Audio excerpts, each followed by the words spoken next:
यह कथा महाराष्ट्र राज्य से पंढरपुर की है, जहाँ भगवान विट्ठल विराजमान हैं। वहाँ नरहरि नाम के एक संत व्यक्ति थे जो पेशे से सुनार थे और सुनारी का काम करते थे। स्वर्ण आभूषण बनाने के अलावा वह सच्चे दिल से ईश्वर की भक्ति भी किया करते थे, लेकिन वो ईश्वर को केवल शिव रूप में ही पूजा करते थे। निरंतर शिव जाप करने से उनके द्वारा बनाई गई स्वर्ण आभूषणों में एक अलग ही छटा दिखाई देती थी। पर आश्चर्य की बात यह थी कि नरहरि ने भगवान विट्ठल को कभी देखा तक नहीं था और न ही वो देखने को राजी था। उनका तो रोम रोम केवल शिव भक्ति की लगन में ही डूबा हुआ था। शिव के सिवाय उन्हें कुछ भी नहीं सोचता था और वो पूर्ण रूप से शिवमय ही थे।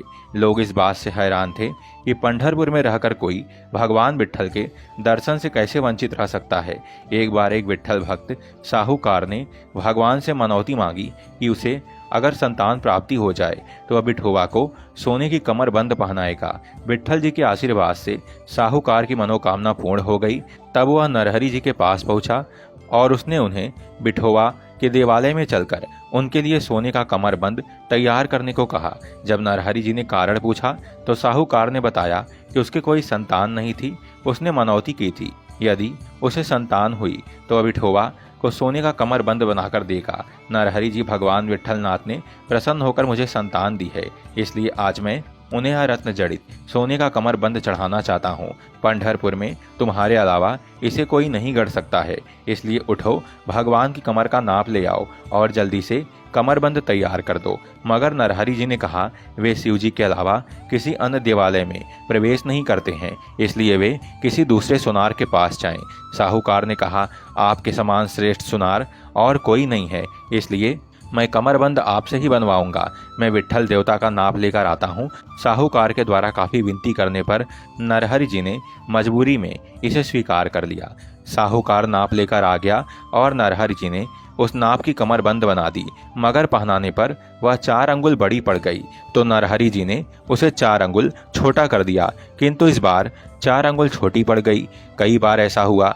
आखिर में पुजारी व अन्य लोगों ने साहूकार को सलाह दी कि नरहरि स्वयं आकर नाप ले लें। साहूकार के अत्यधिक अनुनय विनय करने पर बड़ी मुश्किल से नरहरि जी इसके लिए तैयार हुए। नरहरि जी स्वयं मंदिर जाकर नाप लेने को तैयार हो गए, किंतु शर्त रखी कि मेरी आंखों पर पट्टी बांध कर ले चलो, मैं हाथों से टटोल कर नाप ले लूंगा। साहूकार नरहरि जी को उनकी आंखों पर पट्टी बांधकर मंदिर ले गया। जब उन्होंने नाप लेने के लिए मूर्ति को स्पर्श किया तो उन्हें आभास हुआ कि वह शिव जी की मूर्ति है। नरहरि जी ने सोचा कहीं मुझे शिवालय तो नहीं ले आए। यह सोचकर अपने आराध्य देव के दर्शनों के लोभ से वे बच नहीं पाए और पट्टी खोल दी, लेकिन वह शिव जी की मूर्ति नहीं थी, वह तो विट्ठल भगवान की मूर्ति थी। वे पुनः आंखों पर पट्टी बांधकर नाप लेने लगे। फिर हाथों से टटोलकर नाप लेने का प्रयास किया तो पुनः शिव का आभास हुआ। नरहरि जी असमंजस में पड़ गए। नरहरि जी को ईश्वर का यह रहस्य समझने में देरी नहीं लगी। उन्हें समझ में आ गया था कि दोनों एक ही हैं, हरि और हर अलग अलग नहीं है, हरिहर एक ही है। वे व्यर्थ ही उनमें भेद करते आ रहे थे। नरहरि जी ने प्रभु से क्षमा मांगी। वे आत्मविभोर हो प्रसन्नता से चिल्ला उठे, विश्व के जीवन दाता, मैं आपकी शरण में आया हूँ। आप मेरे मन का अज्ञान और अंधकार दूर कर दीजिए।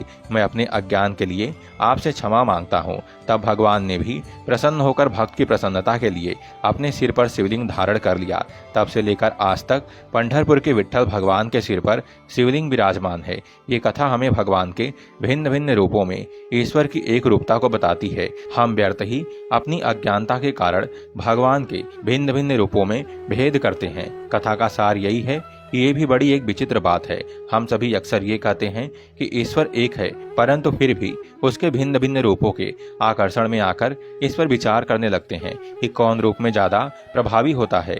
मन में उत्पन्न हुआ यही विचार तो उस सर्वेश्वर की माया की प्रबलता को सिद्ध करता है, जिसके प्रभाव में आकर हम ईश्वर में ही भेद करने लगते हैं। परंतु जैसे माया का पर्दा हटता है तो ईश्वर की एकता का आभास होने लगता है। यही नरहरि जी की कथा से प्रमाणित होता है। बोलिए हर हर महादेव, हरे कृष्णा, राधे राधे।